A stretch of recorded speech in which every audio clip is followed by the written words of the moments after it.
Class 9th math में देख लीजिए रेखाएं और कोण, lines and angle.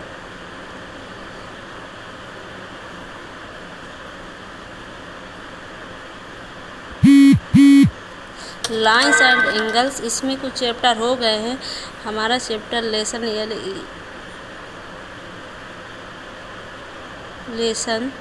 6.2 lines and angles में चैप्टर है आपका 6.2।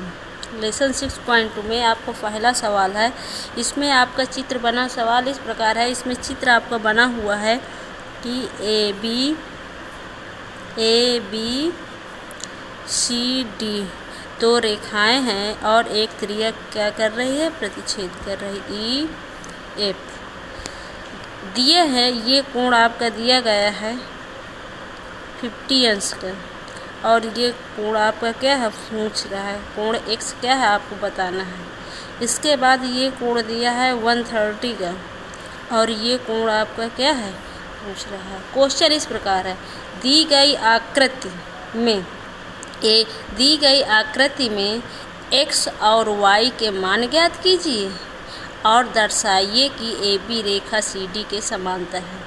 क्वेश्चन में कह रहा है कि दी गई आकृति में x और y के मान ज्ञात कीजिए और दर्शाइए कि AB रेखा CD के समांतर है। तो हमें x का मान भी निकालना है, y का भी मान निकालना है, ये भी दिखाना है कि AB रेखा CD के समांतर है। ये भी हमें सिद्ध करना इसी फिगर से। तो देख लीजिए कि यहाँ पे कोण 50 प्लस x कितने अंश का कोण होगा, क्योंकि एक रेखी है। एक सरल रेखा में कितने अंश का कोण बनता है, 180 का बनता है। कितने का बनता है, 180 अंश। एक सरल रेखा पर 180 अंश।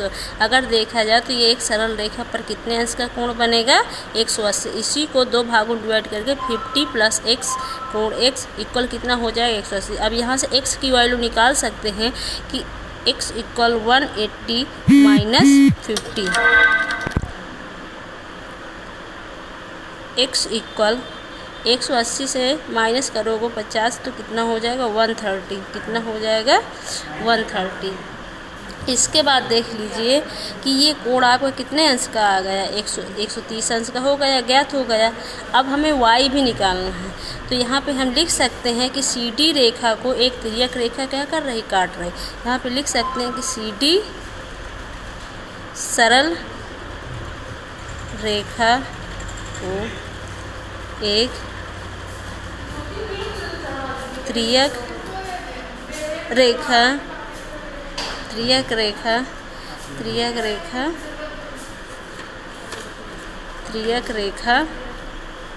EF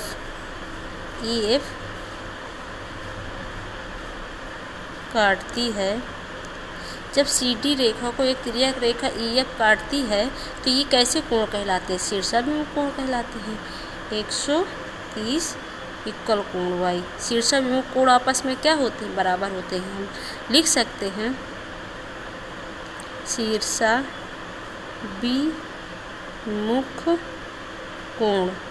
शीर्षाभिमुख कोण आपस में क्या होंगे, बराबर होंगे। ये कैसे कोण है आपके पहले भी बता चुके हैं कि ये जब दो तिर्यक रेखा एक दूसरे को काटे तो ये कोण आपके शीर्षाभिमुख कोण होते हैं। इधर ये भी कोण आपका शीर्षाभिमुख कोण कहलाता है, ठीक है ना।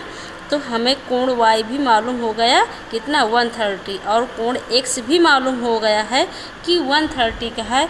ये कोण x और कोण y आपस में क्या है, बराबर है। जब ये आपस में बराबर हैं, लेकिन ये कैसे कोण बराबर हैं तो ये कैसे कोण कहलाए जाएंगे, एकांतर कोण कहलाए जाएंगे। कैसे, तो नीचे हम लिख सकते हैं यहाँ पे कि कोण x और कोण y एकांतर